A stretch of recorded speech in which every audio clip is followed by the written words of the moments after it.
we tend to be drawn to what's familiar and what might have hurt us in the past, and we recreate the same pattern in our adult life. And I think this is where people can really get the information and start to break free from that paradigm and start to heal, so they're not always repeating the same painful trauma bond or pattern in their life. Hey everyone, today we have a special guest. We're going to be talking about how to build secure attachment. Now, a lot of people think your attachment style, like whether you're anxious or avoidant or secure, is like a permanent feature of your personality, that it's unchangeable, but it's not true. There's a lot you can do about it. And today, Jessica Baum is a licensed mental health counselor, and she's the author of 2 books on attachment. The first one is Anxiously Attached, and the new one is called Safe, an attachment-informed guide to building more secure relationships. Today, we're going to be talking about practical, step-by-step ways that you can come to know your own attachment style, be more aware of your attachment patterns, and how you can take small actions to heal yourself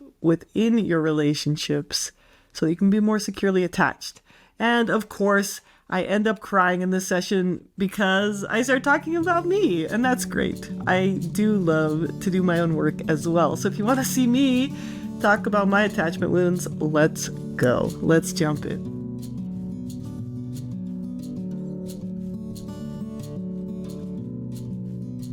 Well, Jessica, thank you so much for being here today. I really am looking forward to talking with you. I'm excited for this conversation as well. Cool. Okay, can we just dive into attachment styles? Like, I don't talk about this very much on my channel, but could you give us like the nutshell version of what's an attachment style and how's it formed? Sure. Attachment styles have been around since the 1950s, and it's a really well-studied science. And attachment styles is the studying of how we attach when we're small, and there's 4 styles, and I'll go over them, and how we adapt to our primary caregivers in our attachment lens and patterns stays in our system as a blueprint and usually shows up later in our romantic lives. So there's securely attached people who tend to not have as much problems with intimacy, don't have as big abandonment issues, don't feel like they're going to lose themselves in relationships. Not that they don't have issues, but they tend to adjust pretty well. They also tend to attract people who are more secure. And then we have 3 insecure types. So we have anxious, which I wrote the book Anxiously Attached on. We have avoidant, and we have disorganized. Some people refer to it as fearful.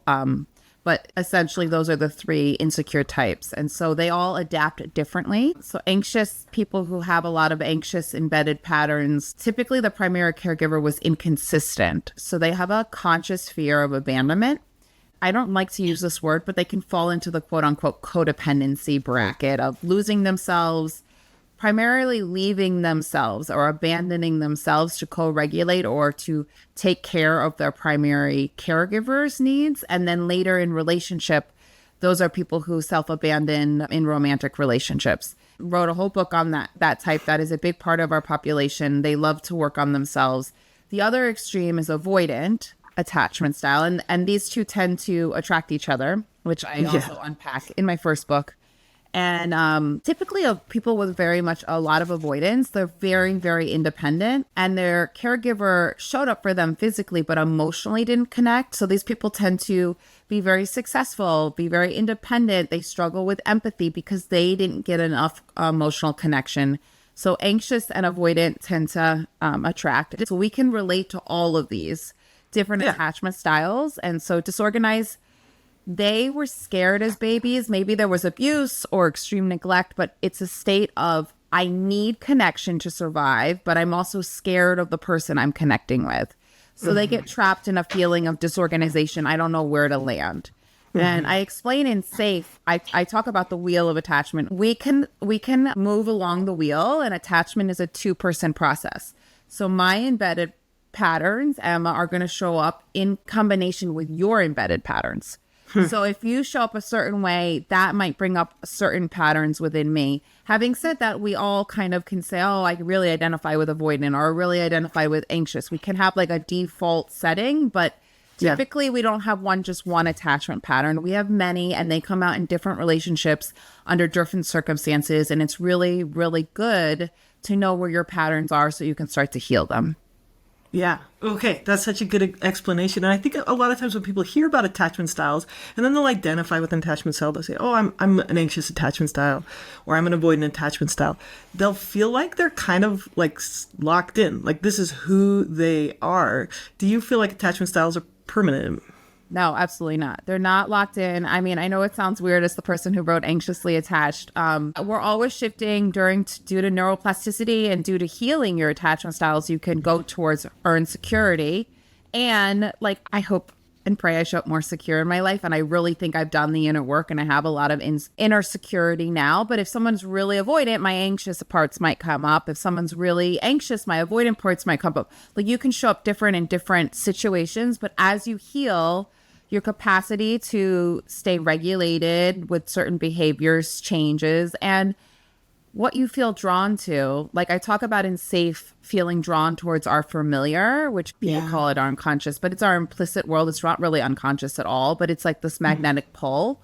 So we'll be drawn to certain people and their embedded patterns based on what we've experienced when we're young. And unfortunately, and I dive deep into this, we tend to be drawn to what's familiar and what might have hurt us in the past, and we recreate the same pattern in our adult life. And I think this is where people can really get the information and start to break free from that paradigm and start to heal, so they're not always repeating the same painful trauma bond or pattern in their life.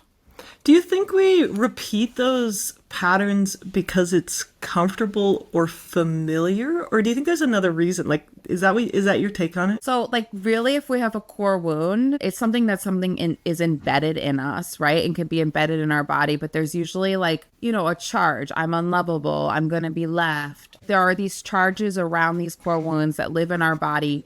And ironically, we are so scared of re-experiencing our core wound again that we manifest and re-experience our core wound again because of the fear of not wanting to feel it. We ironically set up situations where like, here I am again. And they're not so much about what's happening in the here and now, but it's like the here and now is really connecting to something much deeper. And until we heal at the root, we tend to recreate our biggest fears. I can think of that in my life. Like I can think of times where I have like recreated these negative patterns in my life. And I can also think of how like in my early 20s, I definitely saw these relationships that like, I don't know the word for this, like vibrated at the same level I was vibrating at, right? Like, I mean, because I was so insecure and because I was so fearful, I would seek these relationships with people that were really emotionally intense. Like even just friendships or roommates or best friends that were just like so emotionally intense and like so dramatic. We were always talking about really intense emotional stuff. And now as I'm a little older, like in my close friendships, I'm less likely to seek that intensity and more likely to seek balanced relationships with healthier boundaries. I don't know. Makes sense. Like in chapter 7 in Safe, I talk about when to stay and when to leave. And intensity often gets mistaken for love. Yeah. And, there's a certain kind of intensity, whirlwind kind of experience that we can have. And often that's trauma overlaying somebody else's trauma. And it feels so familiar and it becomes so intense.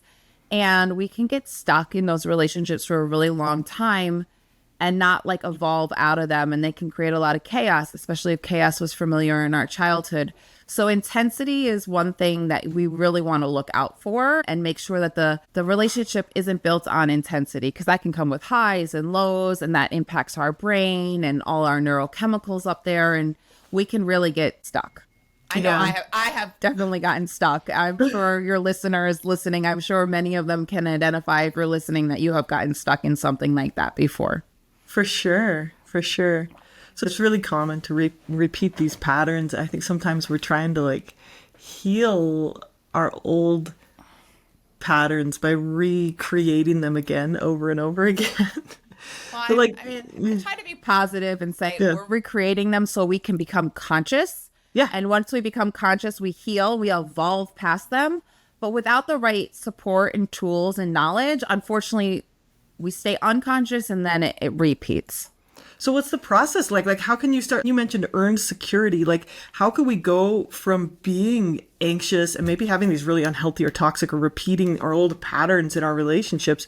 Like, are there baby steps? Like, what do we start doing? Like, how teach us? Let's go. Yeah, I mean, I actually I unpack this in Safe in my new book, and I talk about healing insecure attachment styles in relationships. So when you study interpersonal neurobiology, you start to understand that healing attachment wounds, what's wounded in relationship needs to be healed in relationship.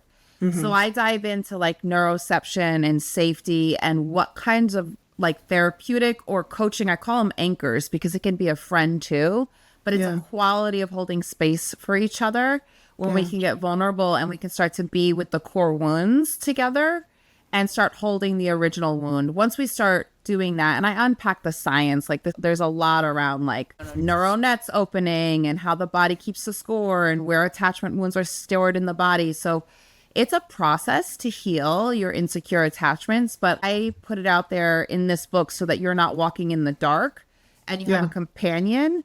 But I'm not going to say you're going to read a book and you're going to heal your attachment wounds. You're going to have the tools. You're going to have a path. You're going to have hopefully a sense of where your wounds live in your body. You're going to have a sense of what kind of people you need in your life to hold deep space for you and how to start moving in this process towards earned security, which is very possible. Humbly, when my first book came out, I thought I had it. But let me tell you, life has a way of just humbling the shit out of you. And I earned my security slowly and through relationships that, weren't romantic. And I feel like I have inner space and inner peace through somatics and through the work that I have, and I feel very proud of it, but it very much felt earned for me. And that's probably why I wanted to write this book, is I want other people to be able to have the option to earn it as well. So we can't just do the work on our own? We can't just meditate ourselves into being secure? Is that what you're saying? Yeah, no. So, and this is probably one of the biggest, I think, messages that come into my book. I'm your companion. I am there with you. But if you really study interpersonal neurobiology and attachment, the earlier the wound, the more adult anchoring we need.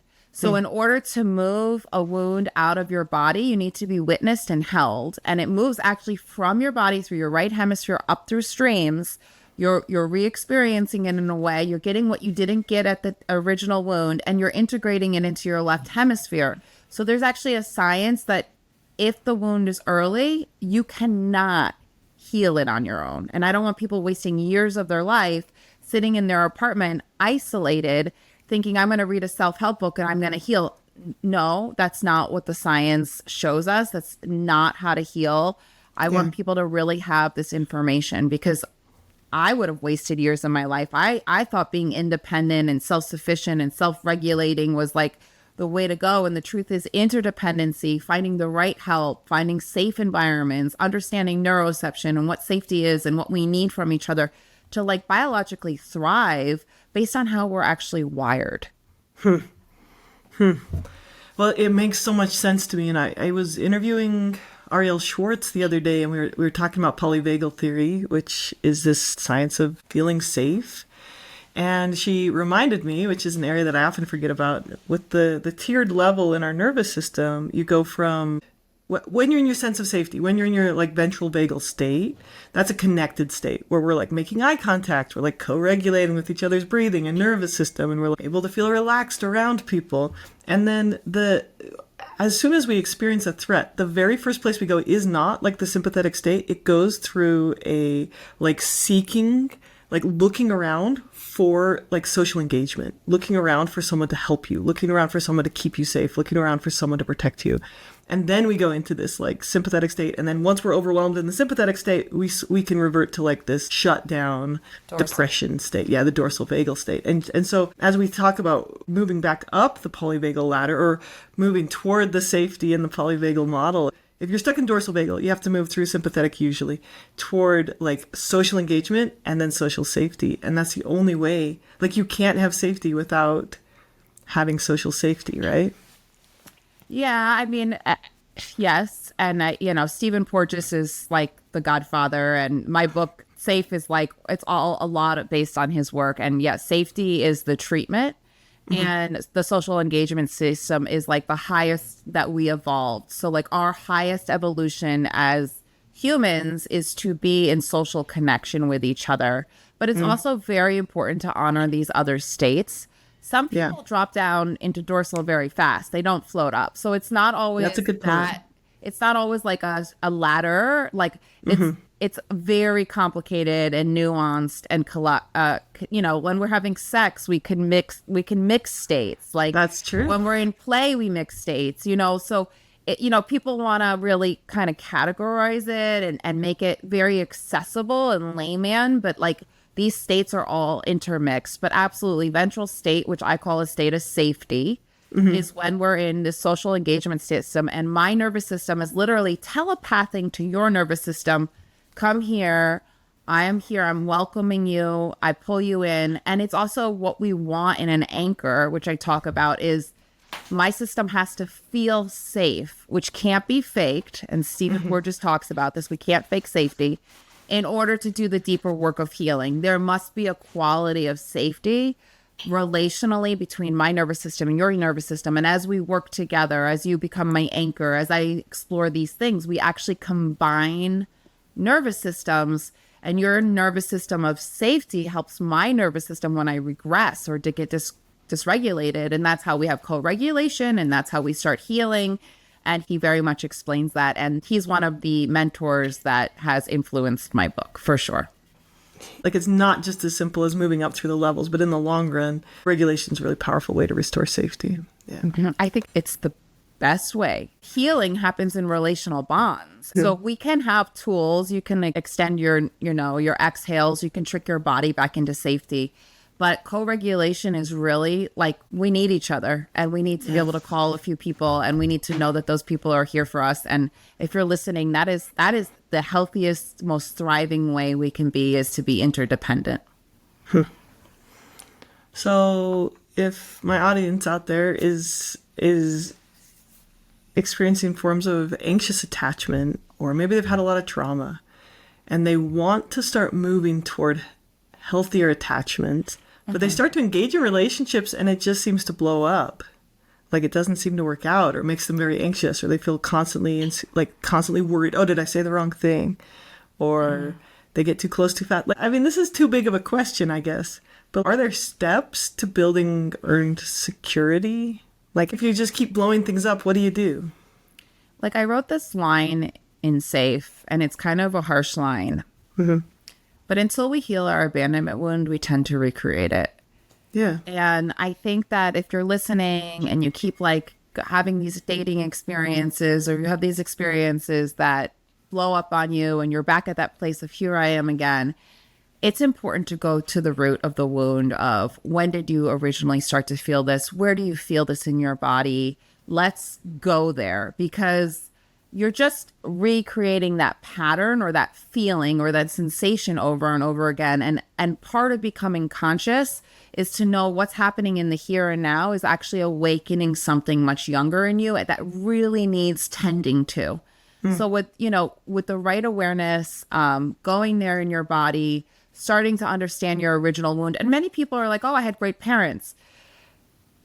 This isn't about great parents or not great parents. If a parent didn't have enough of a neuroception of safety in a ventral state and attuned enough of the time, which isn't all of the time, not a perfect parent, we internalize that we're not unsafe, and that lives in our nervous system.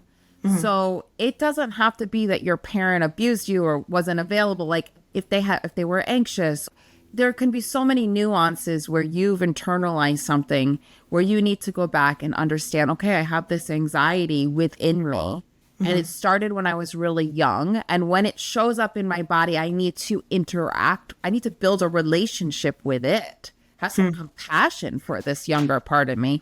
Have some compassion for this anxiety. Start to understand where its roots are, because you're actually forming a relationship within yourself. And once you start to do that, you start to talk to yourself differently. You start to relate to yourself differently. I even talk about in Safe, I talk about changing the word trigger to awakened or activated.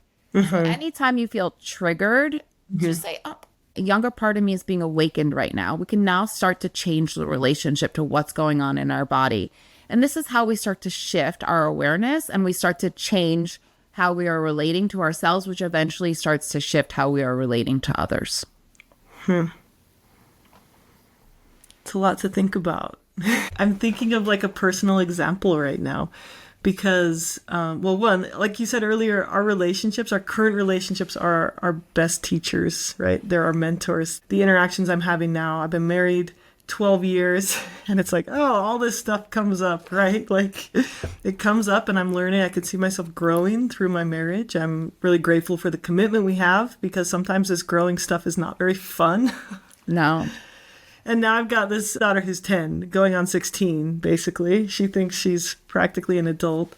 And one of the things that's coming up for her a lot right now is she feels like I'm always yelling at her. And I'm like, I don't yell. What is this? And then I realize what she really means is I'm criticizing her. Today I caught myself at breakfast. Her and her sister her sister was really tired. They share a room. We forced them to share a room so that they like learn skills to get along with people. And last night, my 10-year-old wanted to have the audiobook on later so she could fall asleep listening to a book.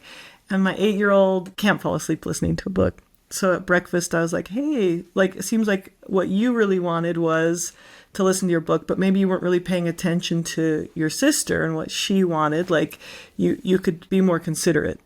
Basically, right? There you go. There I am. And I said something else to her. She like brushed it off. And so then I got more critical of her. I was like, well, you didn't even pay attention. Like 2 nights ago, you were screaming at her about our dirty floor. Like, you're not being very considerate, you 10-year-old. And then she goes into this place of, you're always yelling at me. And last week, like, I had this experience where she's like screaming at me, like, I hate you. You always yell at me. And I just like flashed back to me as a 7th grader being like, my parents always yell at me. I hate them so much. And me feeling like so sad and lonely for like probably 5 years inside of my family and inside of my home. And I think so as I look at this and I see this pattern being repeated, I'm like, okay, like this is a chance for me to learn about criticism. And I am really like perfectionistic toward myself.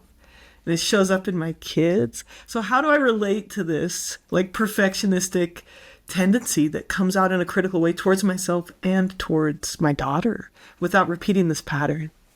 Yeah, I mean, this is such a good question, and I do unpack this. So to heal this, your daughter is bringing up your wound. Yeah. So in order to show up differently for your daughter, what you really want to do is go back to that little girl who was being criticized in your home, because we tend to repeat what we don't heal, right? And that critical voice as also a protector has helped you succeed in life. We get that. Absolutely. We want to put that a little bit on the shelf right now. And we want to be with that little girl who was so lonely in your home, who got criticized so much. And we want to start to heal her, because until we hold her emotional experience enough so that you kind of work through that, so you're not repeating the same kind of behaviors. I also am a couples counselor, and I can't tell you how many parents come into my office and they're like, I swore I would never do this to my kids. And I'm like, it's not your fault. You internalized those behaviors. We internalize our parents. And until we heal that younger part of us who received those behaviors, we tend to repeat those behaviors. I mean, I'll take it to the extreme, but this is how sometimes pedophiles become pedophiles. Like, this is how intergenerational trauma gets passed down. If your parents were hypercritical to you, you've internalized it. And the next thing you know, you have that voice inside and you're spitting that voice out at your kid. So you have to go back to the little girl in you, Emma, slowly, and start to be with all the loneliness and all the criticism and all the shutting down and all of those experiences with support enough. So we start to heal your original wound. And then you will have a different experience with your own daughter. Yeah. So what? I should go to more therapy? Is that You should ask your therapist to go to this space with you Yeah. And you start to visit with this very lonely girl enough so that we hold her enough so that the memory starts to change. The neural net opens. She gets what she needs from an adult, which is presence Yeah. and unconditional acceptance, and holding what she needed as a little girl. She actually needs to receive now. And then we heal the original wounds. So part of healing attachment wounds is going back to the original event. If you were ashamed, if you were frightened, if you were alone, being with that memory and in real time receiving what you didn't get then, now, and also validating that this little girl, Emma, was really alone. She was really criticized. It was really hard. Like, we need to validate our real experience, and our parents often are doing the best they can. Yeah. They can't provide us with that kind of repair. So we have to go back and kind of re-experience all of that. Yeah, and I don't think, like, my parents were not like horrifically critical. I mean, my mom was somewhat perfectionistic and somewhat insecure, right? Like, Yeah. and I think I also, not to blame myself, but was an exceptionally sensitive human. And I want you to be really careful with that, because you were probably just a really amazing, naturally born human and didn't have parents that had or were equipped to be with you in a way that supported that. So that was really not about you. I don't use the word sensitive in a negative way. Yes. Like I truly see this as like a superpower that also I didn't know what to do with. Still working on what to do with this, but it's like a beautiful thing. It's a beautiful part of me that also didn't know how to respond to like mild criticism. Like to my daughter, same thing, right? Like, hey, you could have been more considerate to your sister about the audiobook. I wasn't like, you were so awful to her, right? But for her, she felt that in a really intense way. Yeah. Because she cares what I think, you know? And you can hold that with her. You know, I would sit her down and say, when you feel really criticized, what does it feel like in your body? And of course it feels that way. And you start to be with her differently. My mom's a model. Like, she's still a successful model. And I grew up in New York City. And all I heard was, you're too sensitive, you're too sensitive, you're too sensitive. And she has like such a thick skin. And I joke with her now. I'm like, Mom, all that sensitivity in me really paid off. I'm really good at my job. So it's like that joke. You know? But Yeah, no, I see sensitivity as a wonderful thing. But at the time, like mild forms of criticism like stabbed me, right? yeah. And you know what you're describing, this process, which is like a process I'm in progress on, right? Like I'll talk to my husband about my lonely self or my lonely little inner child, and he'll listen and he'll support me and he'll be empathetic. And you know, I'm also like practicing more IFS, and I'm like looking at myself from self energy and doing some of that healing. And seeing like every interaction with my children as like, oh, this is a chance. We work on this journey together. There's something. I'm having a very tender day, but I cry really easily anyway, and I'm cool with that. Like usually cool with that. So here I am. Let's go.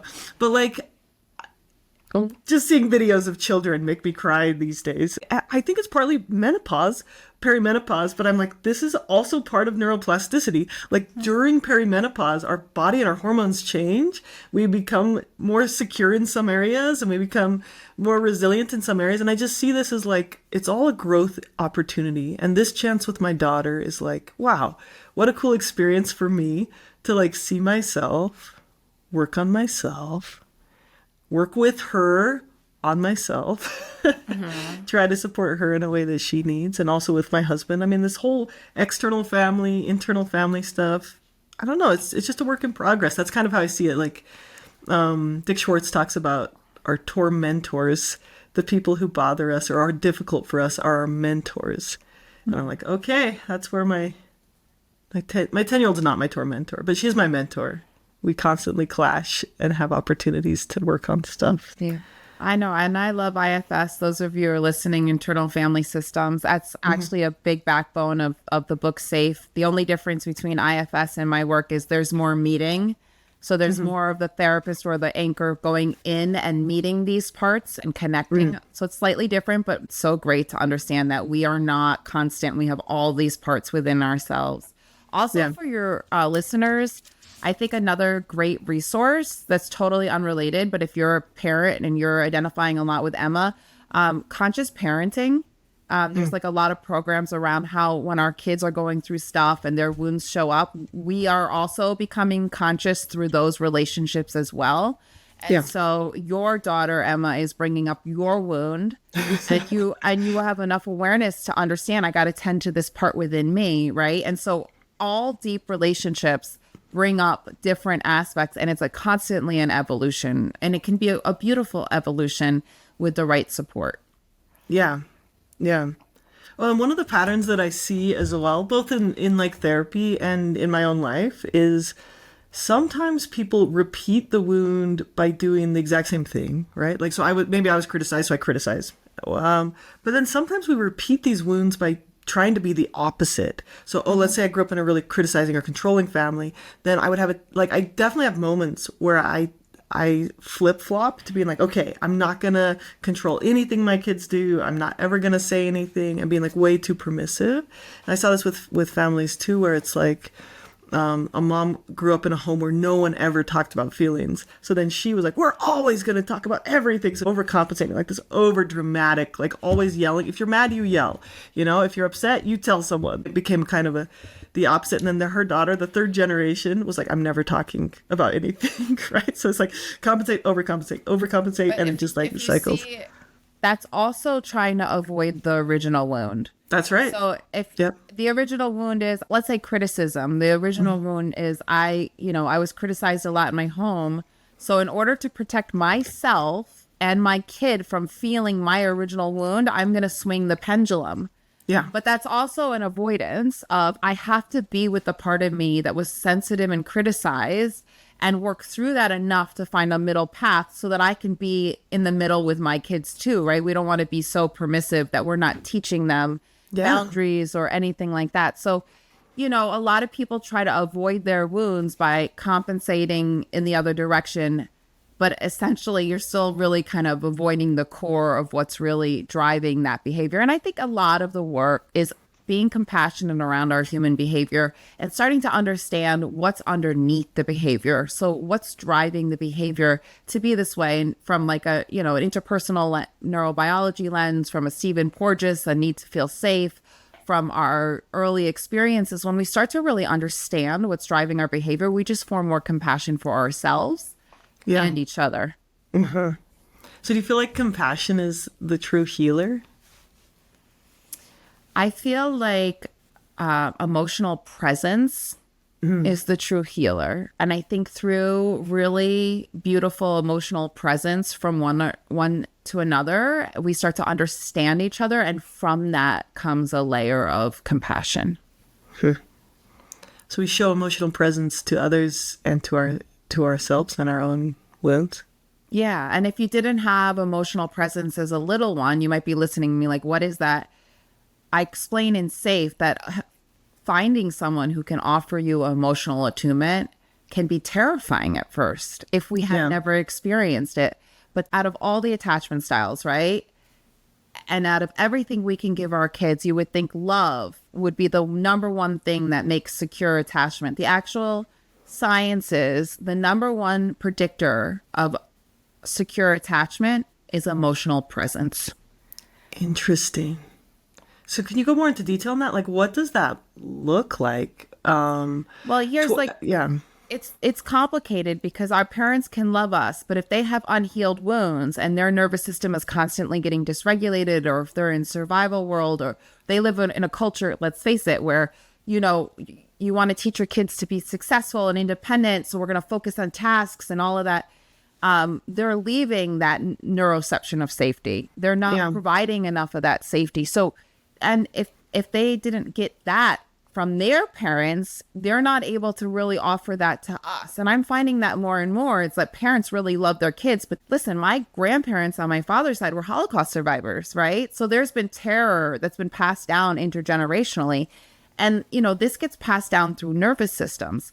Yeah. If your parent loves you. My mom loves the hell out of me, but she has a lot of anxious attachment, right? Like I wrote the book on it. And Yeah. so we give that to our kids. So the only way to not pass that on is to slow down, get the emotional presence now, to start to be with what's going on inside of us, to widen our window of tolerance, to change our internal landscape so that we can offer more emotional presence, not just to them, but since I've done the work, I can offer emotional presence to just about anyone I'm sitting down with. Most days. I mean, not every day, you know, I still get dysregulated, but like I'm so much more available, right? Yeah, I hear that. I hear that totally. And I found myself like with my daughter at the table this morning. At first I was like, "Oh, I'm not criticizing you. I'm not yelling at you." Right? And so that's me like trying to fix it. And then maybe like, "Okay, look, like let me teach you how to handle constructive feedback." Right? And that's like the opposite of emotional connection. And then I saw her get more and more shut down, of course. Like who wants to listen to their parent lecture them after being criticized, right? Totally. And I stopped and I said, that probably really hurts when I tell you what you're doing wrong or what I think you could do better, right? That probably really hurts. And then I said, I think I have a sense for like how that feels. And I said something along like, I also like when I get criticized, it really hurts me. And for her, she didn't say much. She just kind of was like, she stopped slumping as much. And then a minute later, she was like, okay. And she was good again, right? Like she was like upright again. Like her body was upright and she was like interacting and laughing and joking again. Two things are so important here. One, that's an example of rupture and repair. Yeah. And, you know, rupture, I made a mistake. I understand that I impacted you. I can name it. I don't have that much shame. I can, you know, validate your experience and I can repair. And guess what? That actually deepens intimacy. That actually deepens it's not that we don't do it perfectly as parents, it's that, or partners, is that we have rupture and repair.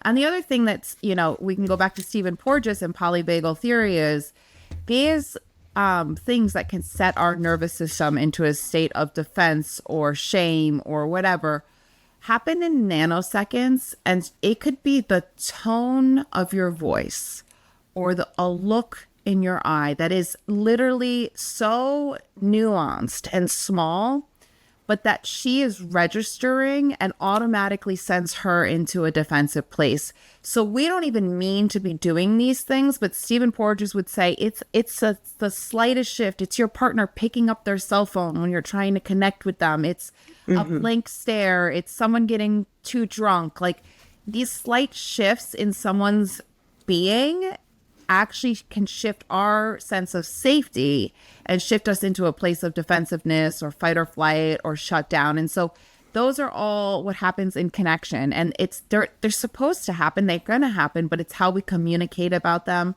how we come back into repair, which you did beautifully with your daughter. So rupture and repair, which I dive deep in, is necessary for deepening in all relationships. And it's really important to be able to miss the mark, make a mistake, and then come back into connection by repairing.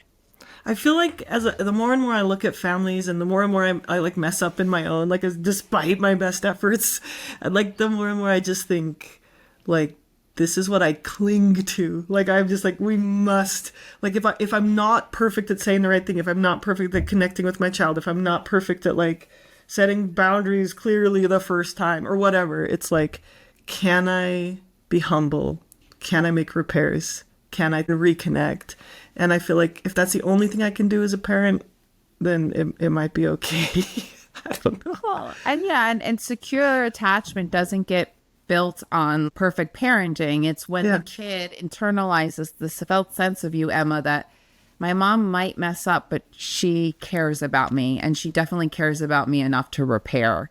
And that's what builds security, right? We don't want to become adults and be like, we have to be perfect. We can never mess up, or our boss can never yell at us, or our partner can never get upset. It's like, my partner can get upset with me, but I know that we'll come back into repair. I know that I have a felt sense in my body that they deeply love me and care about me. And we're going to figure this out and come back into a place of connection. Yeah. I think so. I think so. And it's like this idea of care about me. Like if you ask, do you love your kids? It's like 100 out of 100. But it's like, am I connected to my kids? And sometimes I feel really disconnected to them. And repair is like the reconnector.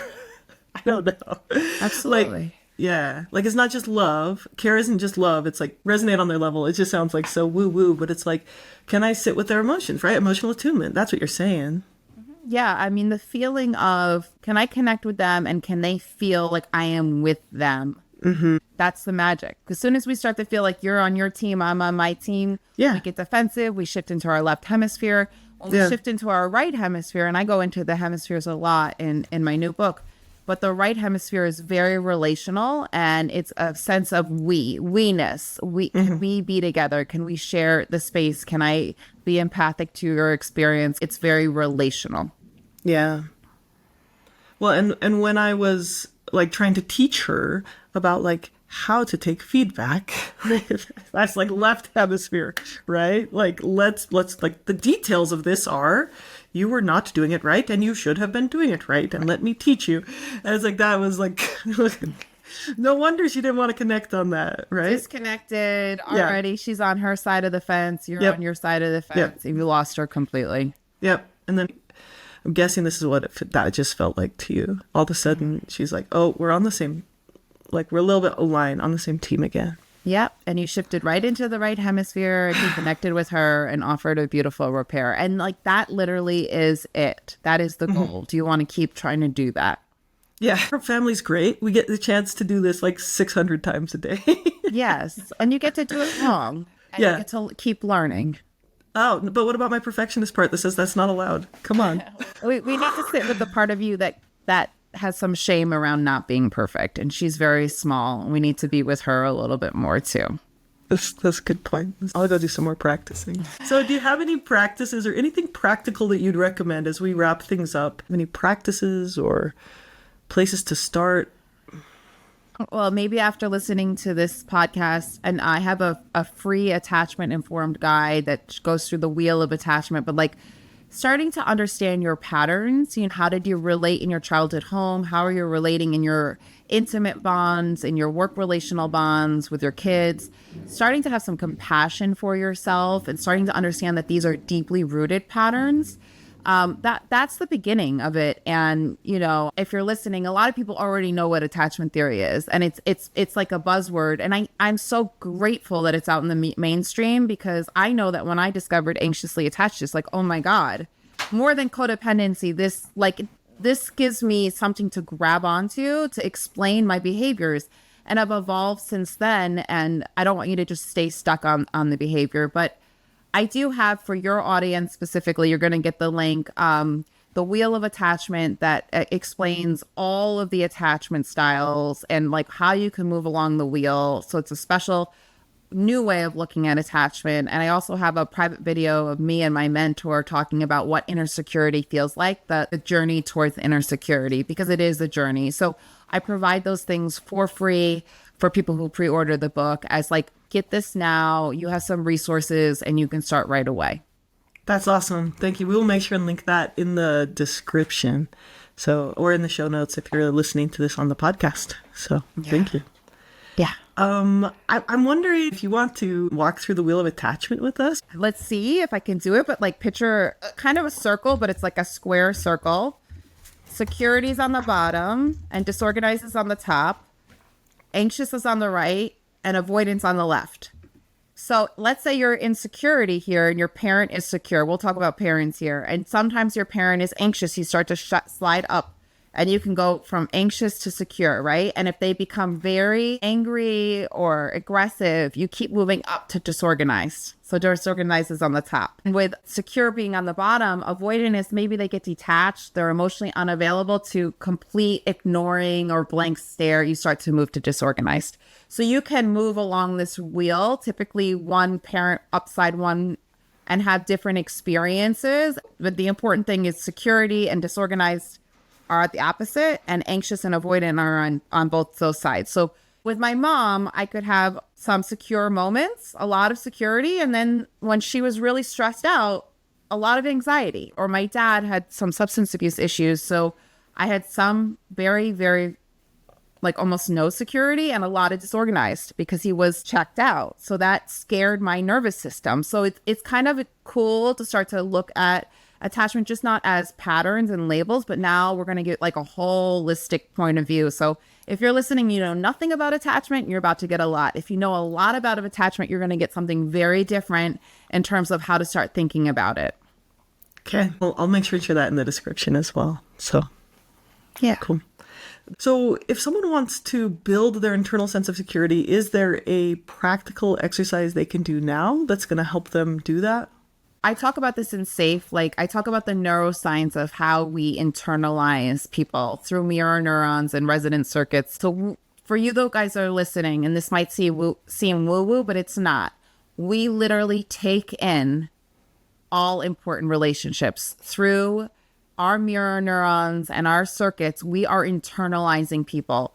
So when I talk about safe people and resourcing, we can actually go back to an animal, a place in nature, a grandparent, an aunt. We can go back to the felt sense of what it felt like to be in their presence and cultivate a sense of safety based on that, because they are still with us. We internalize them. So we can start to access people, places, and things. And of course, we access the not pleasant ones for healing too. They're inside of us. Unfortunately, we internalize the good and the bad, right? If you want to call it that. But so we can access things and cultivate the felt sense of, oh my God, for me, it was my grandmother. What did it feel like to be around my grandmother? Can I imagine her in the room? Can I bring in the memory of her more? And our soma will recognize that. And we can actually start to use that as part of building inner security. So there's one tip. Oh, I love it. Okay. Thank you so much. Really appreciate your time today. Appreciate you writing those books. I'm definitely going to pick up your first book now and read it too. So yeah, thank you so much for having me. This is such a great conversation. And thank you for being so vulnerable and, being a parent that's doing the work, that's so important.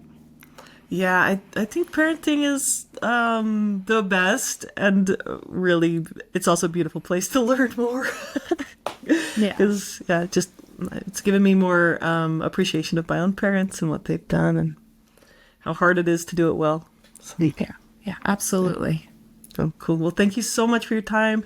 And again, check out her book. Can you tell us the title and the subtitle so that people can look it up on Amazon too if they're just listening? And I can show it too. Yes, so please. Safe, an attachment-informed guide to building more secure relationships. And it's orange and it's got some hearts on it. And this is my other book, Anxiously Attached, which has been out there for 3 years and is selling off the charts. I'm so grateful. So, but this takes it a level deeper. Oh, a safe goes even a level deeper. So, and I'm on Instagram, Jessica Baum, LMHC. And if you do buy the book and you have an experience with it, like reach out to me. Like, I want to know, that's what helps me go. Like if you buy the book and it moves you or whatever comes up for you, like I respond. So just let me know what your experience is. It helps me, learn and keep moving forward. And I'm actually really grateful for anyone who reaches out.